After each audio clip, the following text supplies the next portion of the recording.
Եթերում update լրատվականն է, բարի երեկո։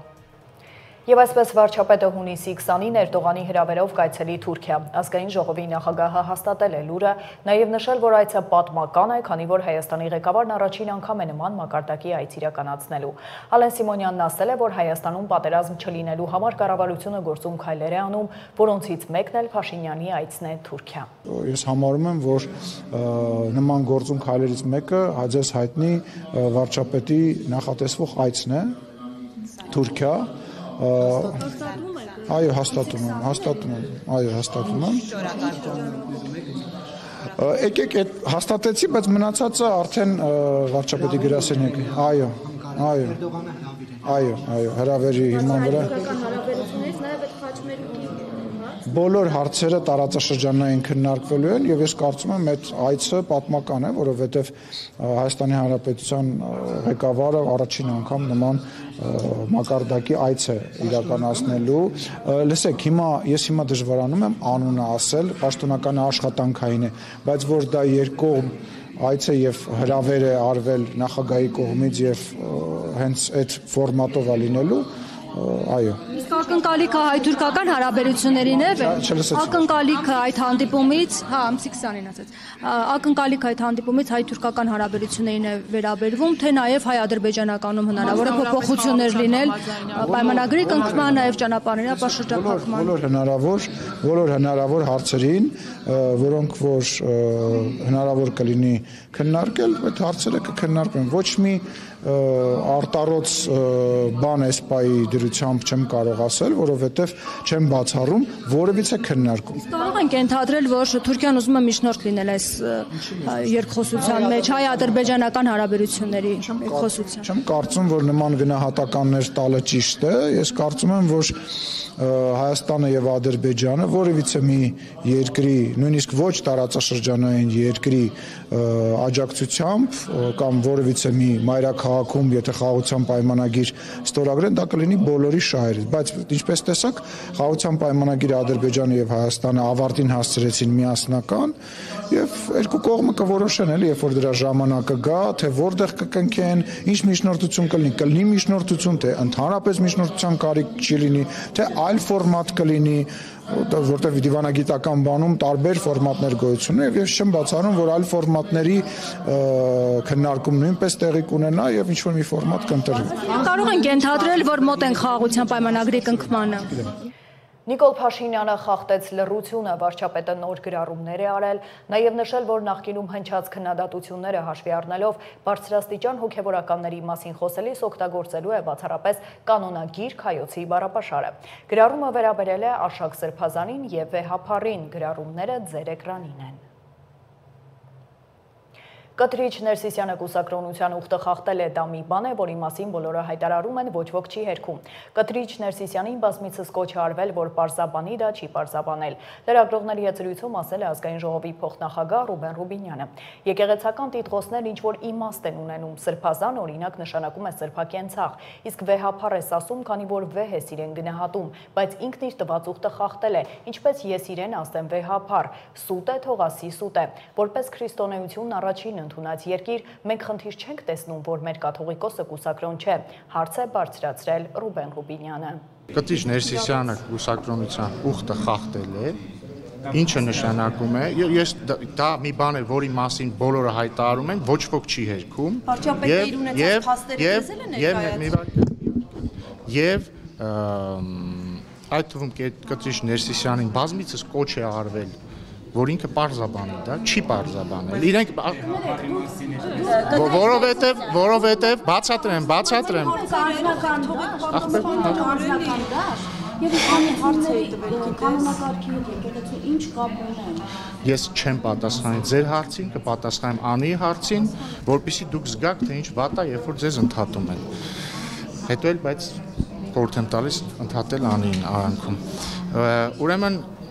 բայց չէ, ձեր հարցին էլ չեմ պատասխանի, Փայլակի հարցին սկզբից կպատասխանեմ, տեսնում եք ինչ բարդ է։ Ասում եք ինչու չեք ասում վեհափառ, որովհետև, տեսեք, ընդհանրապես եկեղեցական տիտղոսները ինչ-որ իմաստ են, չեք կրում։ Օրինակ սրբազան նշանակում է սրբազանը։ Շատ չէ սուրբ չէ, բայց հա սրբակենցաղ։ Օրինակ երբ որ սրբազանին հանդիպում ես, պիտի ասես Աստված օգնական սրբազան հայր, ինքն էլ պետք է ասի Աստված պահապան, որդիակս կամ դուստրս։ Ինչու ես ասում Աստված օգնական, որովհետև ինքը տվել է կուսակրոնության ուխտ եւ այսինքն ինքը դժվարություն է վերցրել իր վրա, պիտի ծառայի Աստծուն, ինքը իր իսկ որոշման հրաժարվել է ընտանիք ունենալու բերկրանքից եւ այսպես շարունակ, ասում ես Աստված օգնական։ Վեհապարին ասում ես վեհապար, որովհետեւ ինքը փառավորում է իրեն։ Հիմա եթե մարդը իր տրված ուխտը խախտել է, ես ոնց իրեն ասեմ։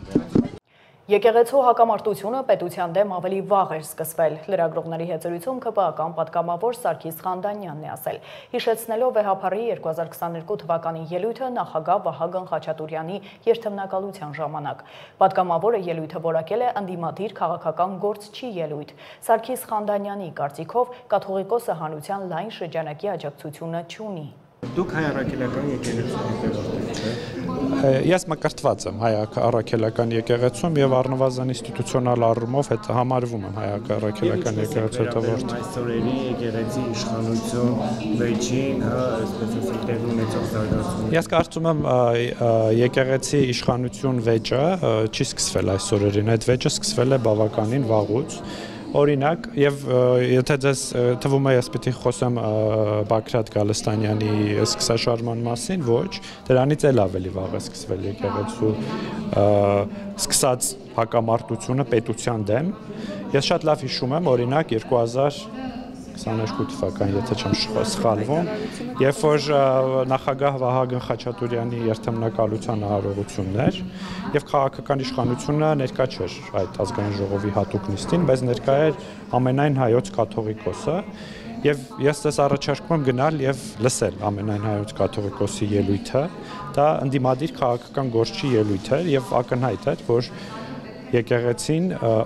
առնվազն քաղաքական իշխանության, բայց ես նաև կպնդեմ, որ պետության դեմ բավականին վաղուց պայքար է սկսել։ Չպետք է քննադատի պետությանը, պարոն Խանդանյան, չպետք է խոսի եկեղեցի երկրի այնպիսի խնդիրների մասին, ինչպիսին օրինակ այն ժամանակ Արցախի հարցը կար եւ այլ անվտանգային ու մարտահրավերներ պարունակող։ Բնականաբար Հայաստանում դուք ուզում եք լռություն պահպանել։ Չէ, բնավ, բայց նաև եկեղեցին պետք է մնա իր լիազորությունների, իրավունքների, խնդիրների շրջանակներում եւ ակնհայտ է, որ այդ շրջանակներից դուրս է եկել եւ սկսել է քաղաքական, ես ասում եմ, իրաց հայտարարություններով դրանք քաղաքական պայքար են սկսել, այսինքն կուսակցական գործունեություն են սկսել ավելի շուտ։ Արդարադատության նախարարի շփումը լրագրողների հետ հարթ չի անցել։ Հարցին արդյոք սահմանադրական կարգի տապալուն չէ եկեղեցու գործերին միջամտելը, Սրբուհի Գալյանը որոշել է պատասխանել իր խոսքով դասախոսությամբ։ Լրագրողները հորդորել են հարցերին ըստ էության պատասխանել։ Նախարարը հունից դուրս է եկել, զրույցը կիսատ թողել ու հեռացել։ Լրագրողներին էլ հրավիրել է նախարարություն ծանոթացնելու էթիկայի նորմերին եւ իրենց իրավունքներին։ Այո, շրջանառվում է մամուլում, մեդիա դաշտում, որ սահմանադրական կարգը տապալվում է։ Սահմանադրական կարգի տապալումը, որպես քրեորեն հետապնդելի արարք, նախատեսված է Հայաստանի Հանրապետության քրեական օրենսգրքում, եւ դա նշանակում է հետեւյալը, որ որևէ անձ պետք է փաստացի դադարեցնի սահմանադրության կոնկրետ հոդվածների գործողությունը։ Իսկ այդ կոնկրետ հոդվածները վերաբերում են հետևյալին։ Խոսքը Հայաստանի Հանրապետության ինքնիշխանության մասին է, այն մասին է, որ մեր երկիրը ժողովրդավարական, ինքնիշխան, սոցիալական, իրավական պետություն է։ Խոսքն այն մասին է, որ մեր երկրում մարդը բարձրագույն արժեք է։ Խոսքն այն մասին է, որ մեր երկրում գործում է իշխանությունների տարանջատման սկզբունքը։ Խոսքն այն մասին է, որ մեր երկրում ընտրությունները կայանում են այն կերպ, ինչպես որ կայանում են, մի խոսքով առաջինից 7-րդ հոդվածների մասն է, եթե չեմ սխալվում, սահմանադրության, եւ այդ նորմերի փաստացի գործողության փաստացի դադարումն է նշանակում սահմանադրական կարգի տապալում։ Սիրելի լրագրողներ, խնդրում եմ ձեզ, ուշադիր եղեք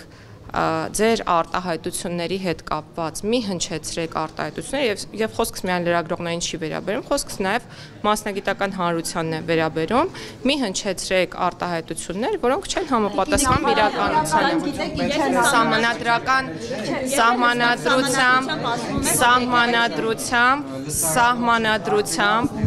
սահմանադրությամբ Իսկ այդ դասախոսությունները ԿՊ-ում կարդում եք, այդ դասախոսությունները ԿՊ-ում կարդում եք, ասում եք մարդը բարձրագույն արժեք է, սահմանադրությամբ արդեն որերորդ անգամ է ես մեմերի կերպար եմ դառնում ձեր պատճառով, որովհետև ստիպված եմ անընդհատ ինչ-որ տարօրինակ ռեակցիաներ տալ ձեր իրականում շատ տարօրինակ եւ անհարգալից պահվածքին։ Իսկ խորհրդարանում շարունակվել է բյուջեի կատարողականի քննարկումը, սա արձակուրդից առաջ վերջին քարոզիան է։ Ազգային ժողովում էր նաև վարչապետը, նիստը մեկնարկել է ԿՊ խմբակցության պատգամավոր Հայկ Սարգսյանի հեղինակած նախագծի քննարկմամբ։ Քննարկումներից ու դիտարկումներից հետո գումարի դիմաց պարտադիր զինծառայությունից ազատվելու նախագիծը չի ընդգրկվել ազգային ժողովի օրակարգ։ Կողմ է քվեարկել 1 դեմ 87 պատգամավոր։ Կողմ քվեարկած միակ անձը ազգային ժողովի փոխնախագահ Հակոբ Արշակյանն էր։ Նախագիծը խորհրդարանում ներկայացրել է Հայկ Սարգսյանը, որն ի դեպ նույնպես դեմ է քվեարկել սեփական նախագծին։ Հարգելի գործընկերներ, սիրելի հայրենակիցներ, թեպետ 2022 թվականից նախագիծը կառավարությունը բերել էր այլ ձևաչափով եւ հետ քաշեց հաշվի առնելով էսկալացիան, նախագիծը սկսել են կառավարության գործընկերների հետ քննարկել 2024 թվականի հունվարից, ցավոք ազգային ժողովի մի շարք գործընկերների հետ ժամանակ չի եղել մինչ այս վերջին 1.5 տարվա ընթացքում քննարկումներ կազմակերպելու համար եւ ես առաջնորդվելով վարչապետի հանձնարարականներով կշարունակեմ աշխատել մեր գործընկերների հետ, որպեսզի հնարավորինս շուտ կարողանանք այն բարեփոխումները եւ այն ուղենիշերը, որ վարչապետն է դրել մեր առաջ եւ կառավարության ծրագրում արկա են, դրանք կարողանանք կյանքի կոչել։ Ես նույնպես դեմ կքվեարկեմ օրենքի նախագծին, շնորհակալ եմ։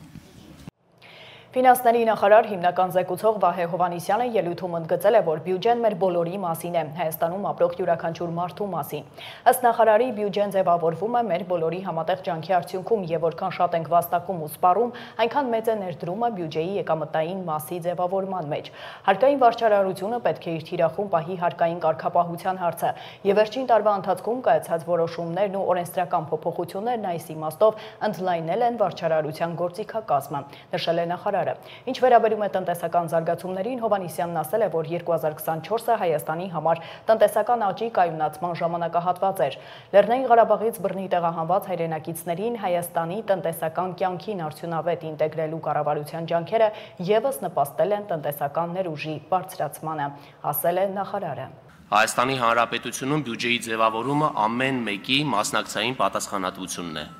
Հայաստանի Հանրապետությունում չկա գոնե մեկ մարդ, ով հարկ չի վճարում, հակառակն անհնարին է։ Եթե որևէ մեկը որևէ բան է գնում խանութից կամ վճարում հոսանքի, ջրի, գազի վարձը, նա արդեն հարկ է վճարում։ Ավելացած արժեքի հարկը, որը ներառված է ապրանքների գնի մեջ, վճարում է սպառողը, վաճառողի միջոցով։ Եկամտային հարկի զգալի մասը վճարվում է գործատուների միջոցով, բայց սրանք սպառողի եւ աշխատավարձ ստացողի հարկերն են։ Հետևաբար, բոլորս այս կամ այն չափով պետական բյուջեի համահեղինակներ ենք։ Հետևաբար, մենք բոլորս ենք ձևավորում մեր միջոցներով ապահովված եւ մեր կարիքների համար ծախսվող այս համակարգը։ Երբեմն այս համակարգի բարդությունը ստիպում է մտածել հետևյալը. իսկ փող հավաքելու եւ հետ վերաբաշխելու իմաստը իրավամբ ո՞րն է։ Ո՞րն է այս շղթայի էականությունը եւ անհրաժեշտությունը։ Եթե կարող ենք ունենալ պարզ մի կյանք, որտեղ ոչ հարկ վճարելու, ոչ էլ այդ գումարը ծախսելու կարիք կլիներ։ Այդ դեպքում է, որ մենք պետություն ուղղակի չենք ունենա։ Եվ եթե մտքի ծայրով անգամ անցկացնենք իսկ պետք է որ ունենալ այդ պետությունը թե ոչ, ապա կբախվենք մի այլ իրականության, որտեղ անհնարին է գոյություն ունենալ անկախ, անհնարին է, որ այդ դեպքում մեկ այլ պետության կազմում չհայտնվենք, որ ինքը կորոշեր, թե մենք որքան հարկ պիտի վճարենք եւ ինչի վրա պիտի ծախսվեն մեր կողմից վճարված գումարները։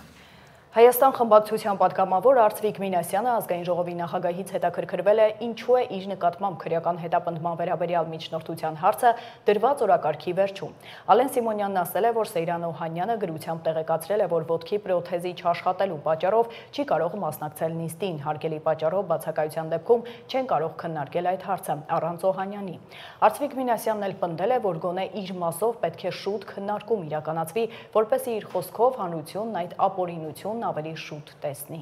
Պարոն Սիմոնյան, ես խոսում եմ իմ նկատմամբ քրեական հետապնդման մասին եւ սա մի երկիր է, որտեղ չի կարող կոլեկտիվ պատասխանատվության, քրեական պատասխանատվության հարցը արծարծել։ Ես խոսում եմ ինձ ներկայացված, իմ վերաբերյալ ներկայացված միջնորդության մասին եւ հորդորում եմ ձեզ հնարավորինս շուտ դնել քննարկման, որպես այդ լիազորությունը ունեցող անձ առաջարկում եմ, որ հնարավորինս շուտ քննարկվի եւ այս ջուրը ի վերջո, այս ապօրինությունը ի վերջո հանրությունը ավելի շուտ տեսնի, թե ինչպիսի քաղաքական հետապնդում է սկսվել իմ նկատմամբ։ Պարոն Մինասյան, նախ մեկ ասում եք ափալ-թափալ, մեկ ասում եք եկեք շուտ քննարկենք, նախ կողմնորոշվեք, հիմա ափալ-թափալ եք ուզում, շուտ եք ուզում, թե չեք ուզում ընդհանրապես։ Իսկ ինչ վերաբերվում է որոշում կայացնելուն, հարգելիներս, դուք ունեք խորհրդում տեղ, այդ խորհրդի նիստերին չեք մասնակցում, եկեք և ձեր կարծիքը, երբ որ վատառողջ չի, երբ որ այդ հարցը լինում է, եկեք խորհրդի նիստի ժամանակ ձեր կարծիքը ասեք, դուք խորհրդի նիստին չեք գալիս, արդեն որերորդ տարին է, գալիս եք 1000-ից 1, կարամ ասեմ, որ դեպքերում եք գալիս, բայց կարծում եմ դուք էլ չեք ուզենա, որ բարձր ասեմ, որ դեպքերում եք գալիս, և հիմա բողոքում և նեղսրտում եք դրանից, որ մենք օրակարգը սենց ենք դասավորել, նենց չենք դասավորել, կարծում եմ առնվազն լուրջ չի, պարոն Մինասյան։ Ես պետք չի հորդորել, դուք ընդ տեղ ունեք, եկեք ձայն վերցրեք, ասեք մենք առաջարկում ենք այս ինչ բանը, խորհուրդը նման որոշում է կայացրել, որպեսզի հաշվի առնելով ծանրաբեռնվածությունը և հարցերի քանակը եւ ինչպես արդարացիացիք, որ մենք սահմանափակում ունենք օրերով, մենք նման որոշում ենք կայացրել, ես կարծում եմ, որ մենք մոտ ապագայում, այսինքն չի ընկնի դա բանից հետո, արձակուրդային շրջանից հետո, շատ արագ մոտ ապագայում գալիք նիստի ժամանակ այդ հարցը կքննարկենք, մի անհանգստացեք։ Ազգային ժողովի բացօթյա սրճարանում տեսախցիկները ֆիքսել են Նիկոլ Փաշինյանին, Ալեն Սիմոնյանի եւ ԿՊԱ-կան պատգամավորների հետ զրուցելիս։ Լրագրողները հարցեր են ուղղել, որոնց վարչապետը չի պատասխանել։ Պարոն Փաշինյան, մի քանի հարցի կպատասխանեք։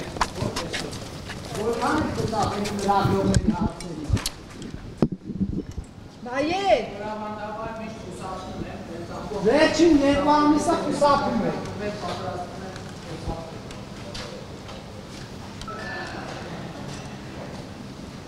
Հայաստանի և Հնդկաստանի արտգործնախարարները քննարկել են Իրանից Հայաստանի տարածքով հնդիկ ուսանողների տարհանման հնարավորությունը։ ԱԳՆ խոսնակն ասել է, որ Հայաստանի կողմից ցուցաբերվել է համապատասխան աջակցություն։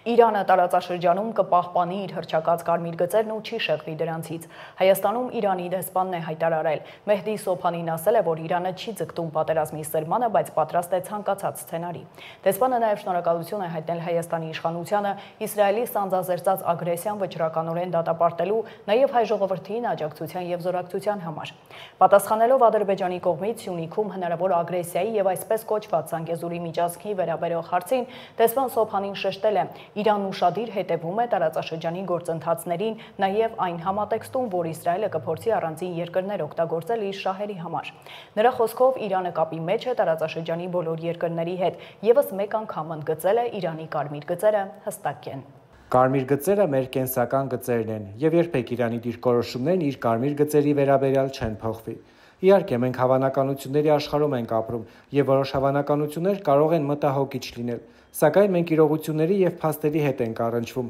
պահպանում ենք մեր զգոնությունը։ Կարծում եմ Հայաստանի կառավարությունը եւս հետևում է զարգացումներին։ Մենք շատ սերտ կապեր ունենք եւ անընդհատ Հայաստանի կառավարության հետ խորհրդակցություններ ենք անցկացնում։ Պատերազմի շուրջ վերջին զարգացումների, նաև միջազգային այլ թեմաների մասին տեսաշարով։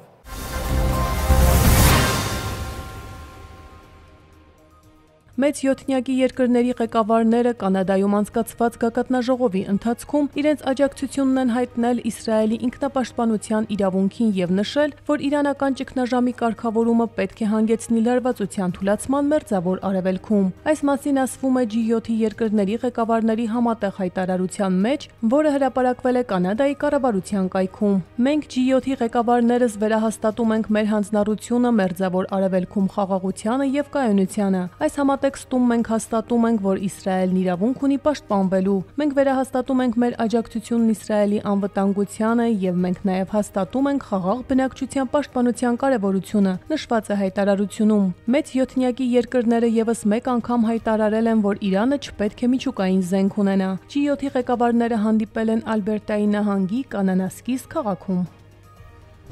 ԱՄՆ նախագահ Դոնալդ Թրամփը իրանցիներին կոչ է արել տարհանվել Թեհրանից Իսրայելի եւ Իրանի միջև ընթացող փոխադարձ հարվածների ֆոնին։ Այս մասին նա գրել է իր սոցիալական հարթակում։ Իրանը պետք է ստորագրեր այն գործարքը, որը ես նրանց ասել էի, որ ստորագրեն։ Շատ ափսոս եւ մարդկային կյանքերի ինչպիսի անիմաստ կորուստ։ Պարզ ասած, Իրանը չի կարող միջուկային զենք ունենալ։ Բոլորը պետք է անհապաղ տարհանվեն Թեհրանից, գրել է ԱՄՆ նախագահը։ Թրամփը, որը Կանադայում մասնակցում էր G7-ի գագաթնաժողովի Մերձավոր արևելքում տիրող իրադրության պատճառով հեռացել է այնտեղից նախատեսվածից շուտ հունիսի 16-ին։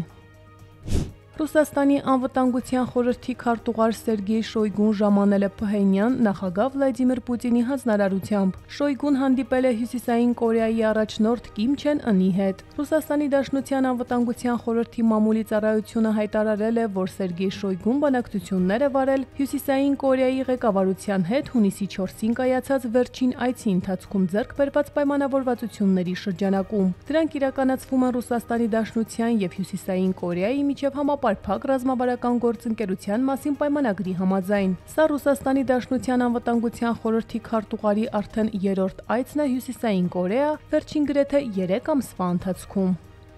Ռուսաստանն ու Ուկրաինան շարունակում են հարվածներ հասցնել միմյանց։ Գիշերը ռուսական ուժերի զանգվածային հարձակման հետևանքով Կիևում 14 մարդ է զոհվել, 60 մարդ վիրավորվել, եւս 5 մարդ անհետ կորած է։ Ուկրաինայի մայրաքաղաքում զոհերը գրանցվել են բազմահարկ բնակելի շենքի մուտքերից մեկի փլուզման պատճառով։ Օդեսայում եւս առավոտյան ժամը 4:30-ից 5-ի ընթացքում հասցված հարվածների հետևանքով փլուզվել են բնակելի տներ քաղաքի պատմական կենտրոնում։ 1 մարդ մահացել է, 17 մարդ վիրավորվել։ Իր հերթին Ռուսաստանի պաշտպանության նախարարությունը հաղորդում է, որ հունիսի 16-ի երեկոյան եւ հունիսի 17-ի գիշերը Ռուսաստանի Դաշնության մի քանի մարզերի երկնքում խոցվել է գրեթե 200 ուկրաինական անօդաչու թռչող սարք։ Ըստ գերատեսչության երեկոյան ժամը 8-ից մինչև առավոտյան 7-ը խոցվել է 198 ԱԹՍ, որոնցից 147-ը լույս հունիսի 17-ի գիշերը։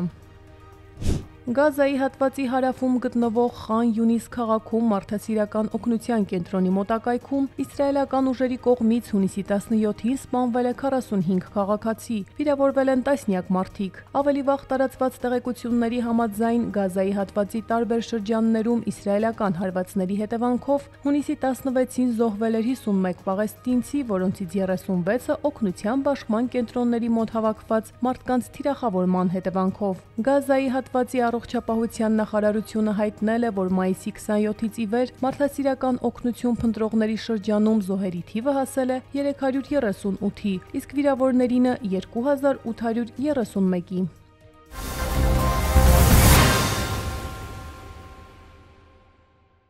Շարունակենք, հակակոռուպցիոն դատարանում շարունակվել է Ռոբերտ Քոչարյանի և մյուսների գործով քննությունը։ Մարտի 1-ի մեղադրյալներից Սեյրան Օհանյանը նիստին չէր ներկայացել առողջական խնդրի պատճառով, իսկ նրա պաշտպան Կարեն Մեջլումյանը գրություն էր ուղարկել դատարան այն մասին, որ փաստաբանների պալատում որակավորման քննությունների հանձնաժողովի անդամ է, ուստի չի կարող ներկայանալ։ Նիստը հետաձգվել է, իսկ մինչ այդ դատարանը քննել է Արմեն Գևորգյանի պաշտպան Լուսինե Սահակյանի միջնորդությունը, որի բովանդակությունը չհրապարակվեց, պաշտպանը միջնորդեց քննել դռնփակ։ Դատավոր Սարգիս Պետրոսյանը բավարարեց միջնորդությունը։ Հիշեցնեմ, պաշտոնյաներն անցնում են մարտի 1-ի գործով, բացի այդ Արմեն Գևորգյանը մեղադրվում է նաև Սիլվա Համբարձումյանից ենթադրաբար կաշառք վերցնելու համար։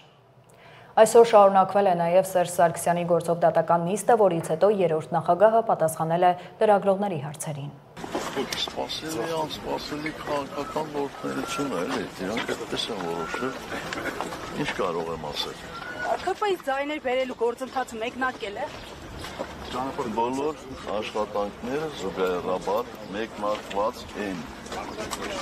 Մանրամասներ մի հարցրեք։ Պետեկամուտների կոմիտեն բացահայտել է առևտրի ոլորտում իրացման շրջանառության 1.5 միլիարդ դրամի թերհայտարարագրման դեպք, ավելին տեսանյութում։ Օրինական դաշտում գործող տնտեսվարողների շահերը պաշտպանելու նպատակով տնտեսական հանցագործությունների դեմ պայքարի շրջանակում Հայաստանի Հանրապետության պետական եկամուտների կոմիտեի հետաքննության եւ օպերատիվ հետախուզության վարչությունը օրերս բացահայտել է շուրջ 1.5 միլիարդ դրամից ծերային շրջանառության դեպք։ Կոմիտեի հետաքննության եւ օպերատիվ հետախուզության վարչության տարածքային թիվ 14-րդ բաժին օպերատիվ տվյալներ են ստացվել այն մասին, որ Երևան քաղաքի Դավթաշեն վարչական շրջանում գործող բարենային եւ ոչ բարենային ապրանքների առևտրով զբաղվող ընկերությունը վաճառված ապրանքների դիմաց վերցնում է կանխիկ գումար եւ չի տրամադրում ՀԴՄ կտրոն։ Փոխարենը տրամադրում է միայն ներքին հաշվառման փաստաթուղթ։ Արդյունքում խուսափում է առանձնապես խոշոր չափի հարկեր վճարելուց։ Ձեռնարկված համակողմանի եւ մեծածավալ օպերատիվ հետախուզական միջոցառումների արդյունքում ստացված տվյալները հաստատվել են։ Ձեռք են բերվել փաստական տվյալներ եւ հանգամանքներ այն մասին, որ 2023 թվականի մարտի 1-ից մինչեւ 2025 թվականի ապրիլի 30-ն ընկած ժամանակահատվածում ընկերության կողմից թաքցվել է շուրջ 1.5 միլիարդ դրամի իրացման շրջանառություն։ Փաստական տվյալների հիմքով կատարվել է պատճառված վնասի նախնական հաշվարկ, ըստ որի պետությանը պատճառվել է շուրջ 430 միլիոն ՀՀ դրամի վնաս։ Դեպքի առթիվ հաղորդում է ներկայացվել Հայաստանի Հանրապետության քննչական կոմիտեի տնտեսական հանցագործությունների եւ մաքսանենգությունների քննության գլխավոր վարչություն, որտեղ նախաձեռնվել է քրեական վարույթ։ Հիշեցնենք, արկա իրավակարգավորումների համաձայն վաճառքից գանձված գումարների մուտքագրումը հսկիչ ռամարկային մեքենա պարտադիր է։ Ընդ որում նշված պահանջի պարբերաբար չկատարումը կարող է վկայել նաև Հայաստանի Հանրապետության քրեական օրենսգրքով նախատեսված հանցագործությունների մասին։ Ուստի ՊԿ հորդորում է ձեռնարկատիրական գործունեությամբ զբաղվող անձանց օրենքի պահանջը ընդունելի գիտություն եւ ապօրինություններ թույլ չտալ։ Աղետից ընդամենը 48 ժամ անց ապարանը վերադառնում է բնականոն կյանքի։ Քաղաքում շինարարական եռուզեռ է, համայնքապետարանը տեսանյութ է հրապարակել գիծգրառմամբ։ Ապարանը կրկին շենանում եւ բարգավաճում է շնորհիվ համայնքին նվիրված ապարանը սրտանց սիրող ու պատասխանատու ղեկավարության։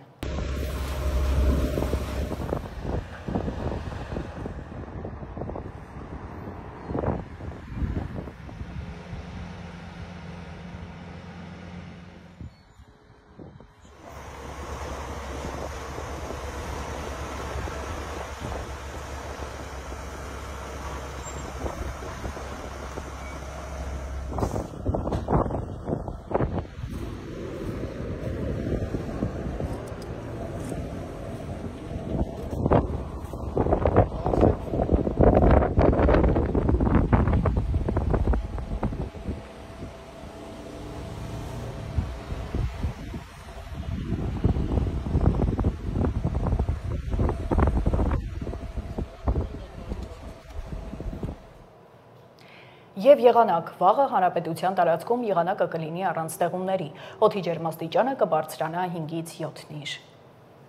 Այսքանը դուք դիտում էիք Update լրատվականը, հաջողություն։